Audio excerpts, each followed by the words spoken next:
Ada sebuah kisah yang mungkin akan menjadikan kita lebih bersemangat dalam taubat, lebih berhati-hati dalam menghadapi kematian yang tidak diduga-duga, lebih menghargai hidayah yang Allah berikan kepada kita.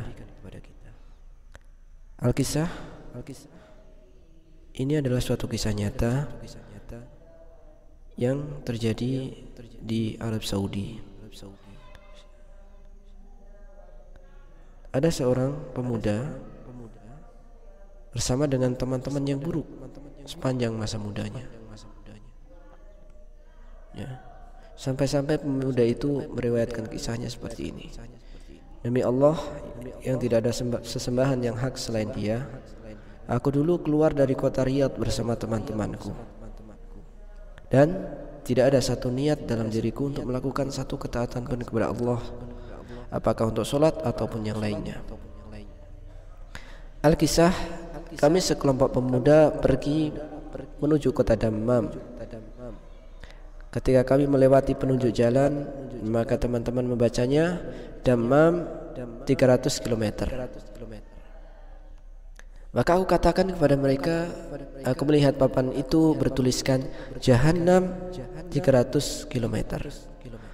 Mereka pun duduk dan mentertawakan ucapanku.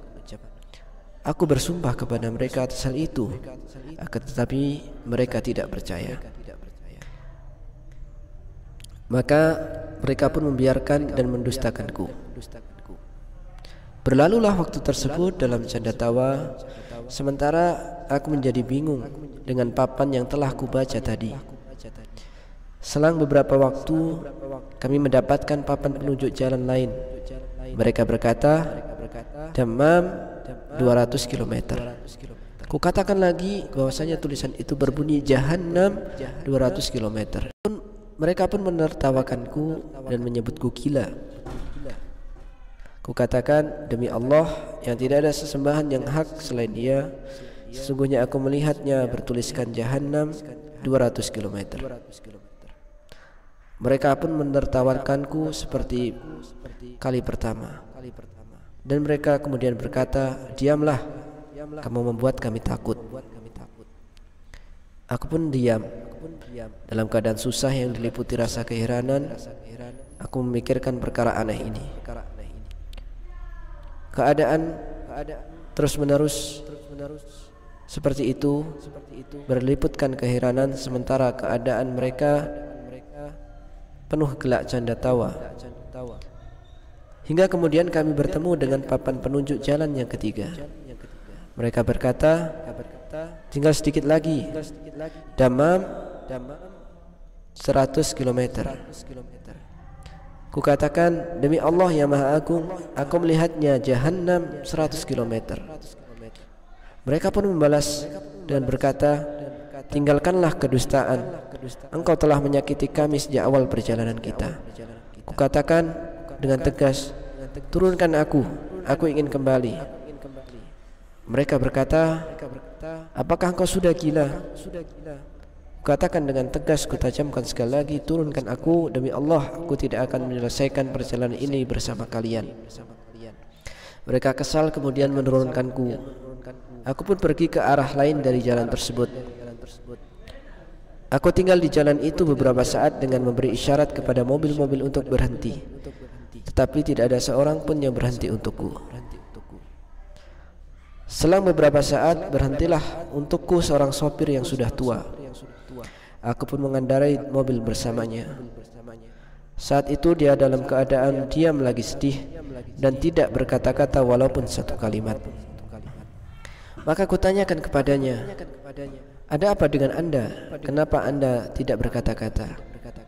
Maka dia menjawab, sesungguhnya aku sangat terkesima dengan sebuah kecelakaan yang telah kulihat beberapa saat yang lalu. Demi Allah, aku belum pernah melihat sesuatu yang lebih buruk darinya selama kehidupanku. Kukatakan kepadanya, apakah mereka itu satu keluarga atau selainnya? Dia menjawab, mereka adalah sekumpulan anak-anak muda, tidak ada seorang pun dari mereka yang selamat. Maka dia memberitahukan kepadaku ciri-ciri mobilnya. Maka aku pun mengenalnya bahwa mereka adalah teman-temanku tadi. Maka aku meminta kepadanya untuk bersumpah atas apa yang telah dia katakan. Maka dia pun bersumpah dengan nama Allah. Maka aku pun mengetahui bahwa Allah telah mencabut roh teman-temanku setelah aku turun dari mobil mereka, dan dia telah menjadikanku sebagai pelajaran bagi diriku sendiri dan yang lain. Aku pun memuji Allah yang telah menyelamatkanku di antara mereka. Syekh Abdul Khalid Al-Jadawi yang menuliskan kisah ini berkata, sesungguhnya pemilik kisah ini adalah seorang laki-laki yang baik. Padanya terdapat tanda-tanda kebaikan setelah dia kehilangan teman-temannya. Dengan kisah ini yang menjadikan dia bertaubat dengan taubatan nasuha. Maka dari itu, wahai saudaraku, bertolakkan dari kisah tersebut yang bisa terjadi pada kita ataupun siapa saja dan di mana saja. Apakah kita akan menunggu sampai kehilangan 4 atau 5 teman-temanmu agar kita bisa bertobat, agar bisa mengambil pelajaran darinya? Tahukah kita bahwasanya kadang-kadang bukan kita yang bertobat karena kematian teman-teman kita, melainkan bisa jadi kitalah yang menjadikan teman kita bertobat dengan kematian kita di atas maksiat dan kerusakan.